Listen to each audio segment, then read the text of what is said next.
남 탓하고 환경 탓하고 뭔가 부정적으로 해석하는 마음이 올라올 때 다시 내 마음에서부터 뭔가 하나님 기뻐하시는 그 부분을 찾아가는 것입니다. 그것이 오늘 본문 28절 말씀 함께 읽어보겠습니다. 시작. 내가 너에게 말하노니 여자가 낳은 자 중에 요한보다 큰 자가 없도다. 그러나 하나님 나라에서는 극히 작은 자 그보다 크니라 하시나. 세례 요한이 예수님이 뭐라 그러냐면 여자가 낳은 자 중에서 가장 크대요. 그 세례 요한이 왜 마음이 흔들렸을까라는 것을 질문하고 있습니다. 아니 이렇게 큰 사람이 왜 마음이 흔들리죠? 근데 우리가 뭘 보고 알 수 있냐면 예수님이 이런 말씀을 하세요. 세례 요한이 이 세상에 여자가 낳은 자 중에서 가장 큰 사람인데 하나님 나라에서는 지극히 작은 자라도 세례 요한보다 커. 그래요. 이게 무슨 말일까요? 여러분 하나님 나라에는 누가 들어갈 수 있습니까? 예수 믿고 구원받은 사람이 들어가요. 이 구원받았다는 건 의미가 뭐냐면 하나님이 죄 용서함을 받은 거룩한 영이 나에게 회복된다는 것을 말해요. 그럼 하나님 나라에 지극히 자라도 뭐가 있냐면 다 거듭난 나가 있어요. 거룩한 나가 있어요. 근데 세례 요한은 예수님의 그 십자가와 부활 사건 전에 죽습니다.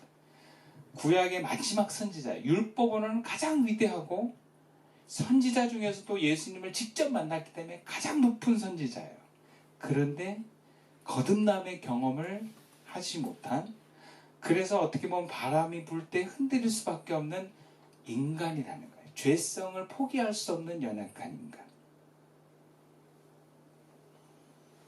여러분 우리가 만약에 바람에 흔들린다면 흔들리는 나는요 에고입니다. 거룩한 내가 흔들리는 게 아니에요. 여러분 우리는 이 땅을 살아가는 그날, 이 삶을 마감하는 그날까지 우리는 내 안에 에고를 데리고 가게 돼 있어요. 거듭나도요 거룩한 영이 나에게 있어도 여전히 에고가 함께 존재합니다. 그럼 바람에 흔들릴 때 내가 흔들린다 하면서 뭔가 중심을 못 잡고 있는 것은 그 주체가 에고로서 나의 관심과 의식이 그 마음에 집중되어 있기 때문에 그래요. 그래서 우리가 흔들리는 마음 속에서 자리를 다시 잡으려면 여러분 우리의 시선을 에고에서 영으로 옮길 수 있어야 됩니다.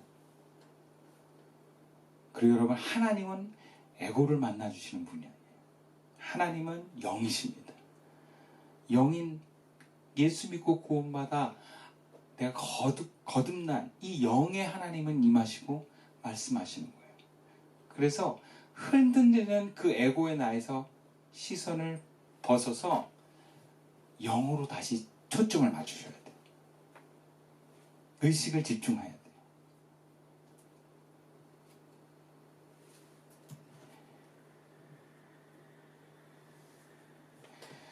그래서 내 마음의 상황에 바람이 불었을 때 흔들리고 있다. 두렵고 화난다. 걱정한다. 나도 모르게 에고가 내 마음의 중심에 와서 그래요. 예. 그래서 아는 거예요. 바람으로 인해서 내가 지금 에고가 나도 모르게 슬금슬금 가운데로 왔구나. 그래서 아이고 이러면 안 되지. 이 자리를 다시 주님께 내어드리는 것입니다. 주님이 알아서 하십시오. 이 바람이 결코 나를 해칠 수 없으며 이 파도가 결코 나를 밀어낼 수 없음을 믿습니다. 여러분 예수님이 제자들과 함께 공생애를 하시면서 그분이 상징적으로 보여준 사건이 많은데 그 중에 하나가 뭐냐면 풍랑이 이르는 바다를 걸어오십니다. 그리고 그분이 바람과 풍랑을 향해서 잠잠하라 하면 잠잠해져요. 그것이 의미하는 것이 무엇이냐? 주님이 내 마음의 중심에 오셨을 때 내 삶의 풍랑의 모든 사건을 주님은 평정하시는 줄로 믿습니다. 잠잠하라. 두려워하지 마라. 근데 제자들은 어떻게 막 풍랑이 오면 막 두려워하고 막 잠자는 예수님을 막 깨우잖아요. 마치 우리가 주님 좀 일어나셔서 날 도와주세요 막 이런 것 같은, 주님 좀 깨워라 하세요 하면서 막 내가 무서운 걸 주님 막 깨워요. 근데 주님이 우리 안에 주님으로 살아계시면, 내가 그분의 자리를 내 마음의 삶의 중심에 모시면 그분은 흔들리지 않습니다. 오히려 잠잠하라, 고요하라 하면서 평정시키신 줄로 믿습니다. 그래서 정말 두렵고 여러분 불편하면 이거 내 문제다 생각하세요. 그 사람의 문제가 아니에요. 이 사건의 문제가 아니에요. 내 문제예요. 내 중심 자리의 문제예요. 정확하게 얘기하면. 그때 인정하고 회개하십시오. 회개는 내 중심의 그 자리를 주님께 내어드리는 것입니다. 두 번째로 우리가 바람에 흔들리지 않으려면 본문 35절 말씀입니다. 함께 읽어볼까요? 시작. 지혜는 자기의 모든 자녀를 인하여 옳담을 얻느니라. 여러분, 하나님의 지혜를 받아들이십시오.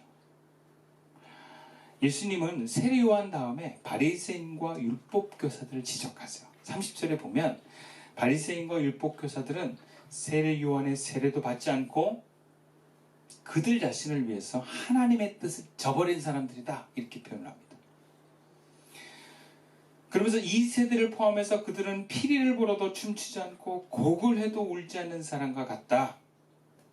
그리고 세례요한과 예수님에 대해서 오해하고 잘못 해석한다라고 지적하십니다. 세례요한은 귀신 들렸다 이렇게 얘기를 하고, 예수님은 먹기만 하고 술을 탐한다 그러고 죄인들이 친구라고 그러고 이렇게 해석을 해요. 그래서 결과적으로 너희들이 그렇게 되지 않으려면 하나님의 지혜를 받아들여야 된다. 예수님 그렇게 말씀하세요. 본문 35절 말씀이 현대어 성경에서 이렇게 번역합니다. 그러나 하나님의 지혜가 참되다는 것은 그 지혜를 받아들인 사람에 의해서 밝혀진다. 이렇게 해석을 해요. 그러니까 하나님의 지혜를 받은 사람만 세상을 바로 볼 수 있다는 거예요. 사건을 바로 볼 수 있는 거예요. 여러분, 내가 막 바람이 막 불 때, 어떤 사람이 나를 힘들게 하고 환경이 내가 기대한 대로 안 될 때, 여러분 그거를 바로 해석할 수 있는 건 내 생각과 내 경험이 아니에요. 하나님의 지혜가 그거를 바르게 해석하게 합니다. 그래서 우리가 바람이 불 때는 부르면 안 돼! 이것도 중요하지만, 왜 하나님께서 이 바람을 허락하셨을까? 결국 이 뜻이 뭘까를 알 때 우리는 더 안 흔들릴 수 있어요. 근데 그걸 어떻게 아느냐? 하나님이 말씀하시는 그 지혜를 받아들이면 알 수 있다는 거예요. 야, 이건 이런 거야. 그렇군요. 하면 안 흔들다는 거예요. 그냥 우리 삶에 많은 불편한 사건들이 있어요. 여러분, 이게 지극히 당연합니다. 여러분들이 불편하고 허전하고 우울하고 화가 나는 것은 아주 당연해요. 근데 이것을 해석하는 건 사람마다 다릅니다. 근데 이 해석을 하나님이 주시는 지혜로 해석할 수 있기를 축원합니다. 여러분, 그러면 우리의 마음과 인생은 달라져요. 남들처럼 안 살아요.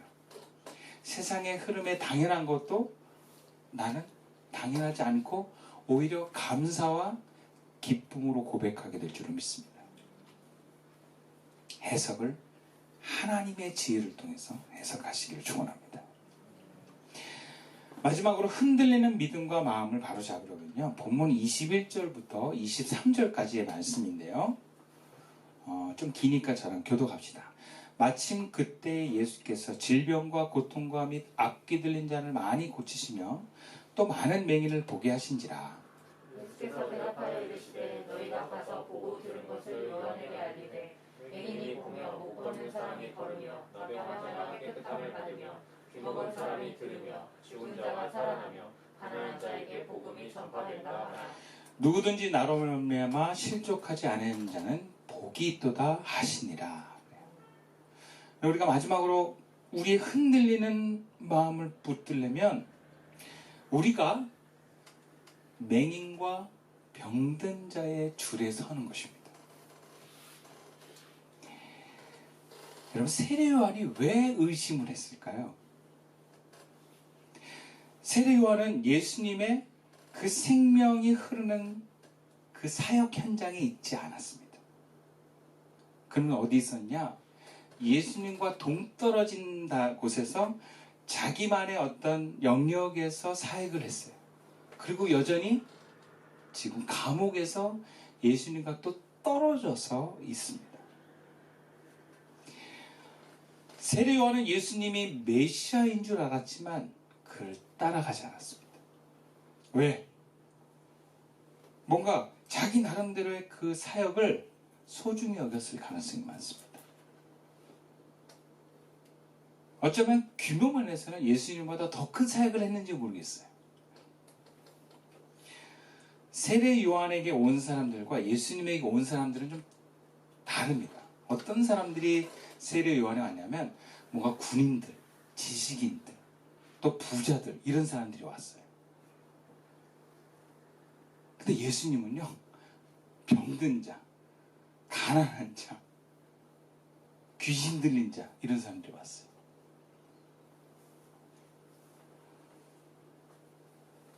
예수님은 그들을 불쌍히 여기고 그들을 치료하고 그들을 회복하는 데 관심이 있었어요. 근데 세례 요한은 뭔가 예수님과 좀 달리 헤롯을 지적하고 뭔가 사람들에게 정의를 얘기하고 뭔가 좀 스케일이 좀 더 예수님보다 크게 사역을 하고 말을 했던 모습을 보입니다. 감옥에 있으면서 제자들에게 예수님의 소식을 들었을 때 실망했을 거예요. 예수님이 뭐 하고 있어? 여전히 가난한 자들하고 병든 자만 지금 예수님 상대하고 있어? 지금 예수님 뭐 하시냐? 이런 마음이 들었을지 모르겠어요. 분명한 것은 그는 감옥에 있기까지 예수님의 사역의 길에 따라 나서지 않았습니다. 제자로 나가지 않았을 뿐만 아니라 그의 사역을 따라다니지도 않았어요. 여기서부터 세례 요한이 예수님을 진정 메시아로 인정했는가 의심되는 부분이에요. 아니, 정말 메시아로 인정을 했으면 그분을 따라가야 되지 않나?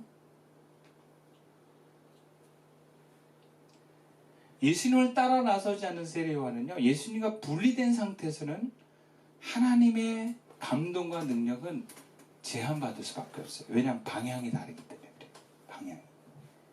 세례 요한은 정치적인 메시가 와서 왕을 바꾸고 불의한 세상을 바로잡고 로마로부터 해방되는 전통적으로 구약에서 내려오는 그 메시아를 기다리고 그것을 향한 어떤 운동과 저항을 했는지 몰라요. 근데 예수님이 이 땅에 오셔서 그런 구약에서 모든 이스라엘 백성들이 기대하는 사역을 한 게 아니라 어쩌면 건강하고 살만한 사람들은 전혀 관심이 없는 가난한 자들, 병든 자들, 귀신 자들에게만 상대를 했어요. 거기에 서려고 하지도 않았어요. 근데 누가복음의 여러분 특징이 뭐냐면 하나님 나라를 얘기하는 것이 누가복음의 특징인데 하나님 나라는 예수님과 맞닿았을 때 이루어지는 줄 믿습니다. 그래서 구원에 항상 하나님의 나라가 있고 그 하나님의 나라는 예수님과 접속되어 있습니다. 그것이 누가복음의 특징이에요. 세례 요한이 예수님과 맞닿아 있으면 그의 마음은 흔들리지 않았을 것입니다. 근데 희한하게 예수님과 맞닿으려면 어디 서야 돼요? 병든 자, 가난한 자, 귀신 들린 자의 줄에 서야 돼요. 혹은 그 사역을 위한 제자의 줄에 서야 됩니다. 자기가 나는 괜찮은 사람이야. 나는 믿음이 좋은 사람이야. 나는 세상을 바꾸기 위해서 바른 소리 하는 사람이야 라고 했을 때는 예수님의 사역에 필요한 그 줄에 서질 않게 돼요. 우리가 그렇게 마음과 믿음이 바람에 흔들리는 이유 중에 하나가 뭐냐면 내가 뭔가 된 줄 알아요. 자꾸 내가 괜찮은 줄 알아요. 예. 어쩌면 내 기대가 실제 예수님이 나를 통한 사역보다 더 큰지도 몰라요. 뭔가 대단한 일을 하려고 하는. 여러분, 우리 자신을 알아야 돼요. 여러분, 우리 모두 병든 자입니다. 주의 은혜 없이는 살 수 없는 연약한 자입니다. 어둠의 영이 언제 우리를 사로잡아서 죄짓게 하는지 모르는 사람들이에요. 저는 매일 아침마다 어둠의 영의 애들 학교 보낼 때 어둠의 영에 사로잡히지 않기 위해서 싸워요. 정말 막 올라와요. 예. 저도 모르게 막 저주를 퍼부어요. 순간.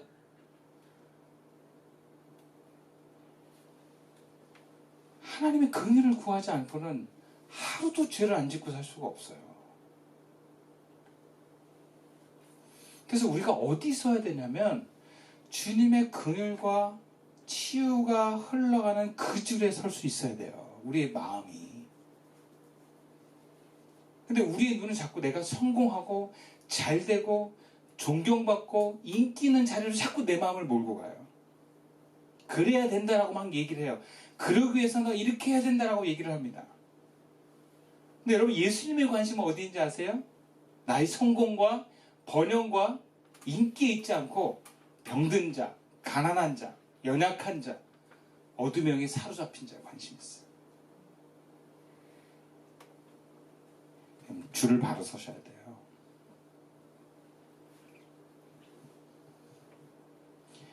내가 얼마나 잘할까? 내가 얼마나 성공할까? 사람들이 나를 얼마나 좋게 볼까 하는 그 줄에 서지 마시고 주님이 치료하시고 회복하시고 도와주는 그 줄에 서는 거예요. 그래서 내가 좀 괜찮으면 제자로서 그런 사람을 도와주는 줄에 서고, 내가 문제가 있으면 그냥 내가 병자로 주님 나 치료받아야 되고 그분 앞에 나가는 거예요. 주님, 내가 은혜 없이는 오늘 하루를 내가 제정신으로 살 수가 없습니다. 주님, 나 좀 도와주세요. 여러분, 그 자리에 설 때 우리의 믿음과 마음이 흔들리지 않습니다. 예수님과 맞닿은 사람만이 하나님 나라 안에 흔들리지 않는 믿음으로 살게 되는 줄로 믿습니다. 저희 둘째도 뭔가를 해야 되는 게 너무 많잖아요. 숙제도 해야 되고 뭔가 부여받은 공부를 해야 되는 게 이만큼 있는데 하기 싫을 때 오락만 하더라고요. 문제를 직면하기 싫을 때 유튜브만 보면서 시간을 막 보내더라고요. 그런 모습이 우리들에게도 있지 않는가 싶어요. 뭔가 고통을 잊어버리고 피하고 자기를 그냥 상태로 그냥 내버려두는. 이런 우리 신앙인들에게 있어서 은혜와 성령으로 충만하지 않으면 그건 다 정상이 아닙니다. 우리가 하나님의 은혜와 사랑이 있을 때 우리는 기쁨과 감사가 넘치는 것이 정상입니다. 그리고 사랑하고 도와주는 삶을 사는 것이 자연스러운 삶이에요. 예수를 믿는다는 건 바로 그런 거예요. 어려운 게 아니고 자연스럽게 그분의 생명과 사랑이 흘러서 내 주변을 구원하고 도와주는 일들이 일어나는 거예요. 뭐 대단하게 뭐가 되고 성공하는 게 아니라 나에게 만나지는 사람들에게 구원과 생명의 능력이 흘러가는 것이 예수님을 믿는 사람들에게 자연스러운 것입니다. 근데 내가 기쁘지 않다고요? 내가 뭔가 고민하고 있다고요? 내가 두렵다고요? 이런 그런 주님 앞에 나아가시길 축원합니다. 여러분, 우리도 주님의 은혜 없이는 살 수 없습니다. 우리도 환자입니다. 예수님의 도움과 여전히 예수님의 생명이 흘러야 되는 사람들입니다. 그걸 잊지 말고 늘 주님께 긍휼을 구하는 그 생명의 줄에 서 있기를 주님의 이름으로 축원합니다. 말씀을 마칠게요. 여러분, 주님은 우리가 성령 충만함으로 살기를 원하십니다. 근데 여러분, 그게 대단한 게 아니에요. 성령 충만한 건 내가 만나는 사람들이 치료를 받고 어둠의 영이 쫓겨나가고 하나님의 생명이 흐르면 성령 충만한 거예요. 그게 남들 보기에는 대단한 게 아니지만 여러분 예수님의 사역이 하나님 보시기에 가장 아름다운 것처럼 내가 뭔가를 되거나 세상을 크게 바꾸지 않아도 나를 만나는 사람들이 생명을 얻고 회복이 된다면 여러분 우리는 예수님처럼 귀한 사역을 하고 있는 것입니다. 여러분 거기에 의미를 두세요. 그리고 이 생명이 흐르게 하는 그 삶이야말로 내가 사는 삶이다 라고 믿으시면서 항상 내 마음을 주님의 생명이 흐리는 그 삶으로 흔들리지 말고 이어갈 수 있기를 주님의 이름으로 축원드리겠습니다. 기도드리겠습니다.